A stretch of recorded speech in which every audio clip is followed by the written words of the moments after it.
A C5H11 OBR, it has 0 double bond equivalents. We have a 3H, a 2H, and a 6H over here.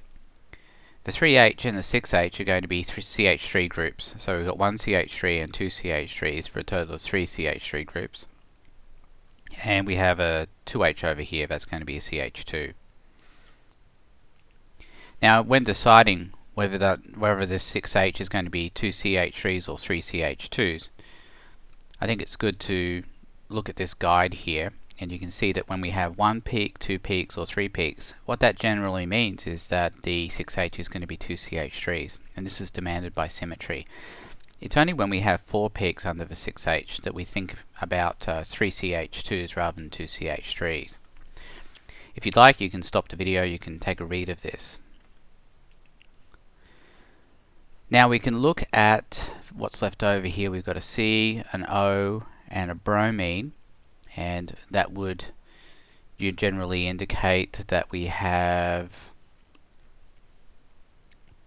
a C, an O, and a Br here.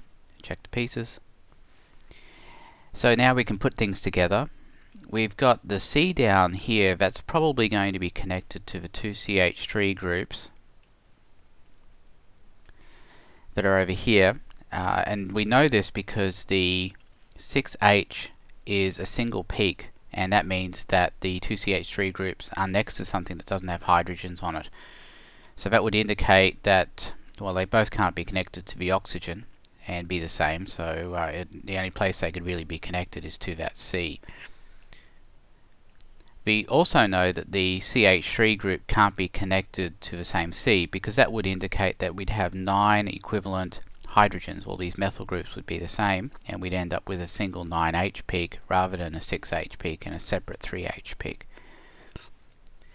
We've also got a CH2 here that's a single peak. Now what this indicates is that the CH2 cannot be next to the CH3. Now if it was, the CH2 would come up with 4 peaks because it would be adjacent to 3 hydrogens. Likewise, the CH3 here would come up with 3 peaks because it's adjacent to the CH2. So we know that that can't be the case either. So all that leaves us is a situation where we have an O over here and we put the Br over here on the CH2. So that should be the correct structure.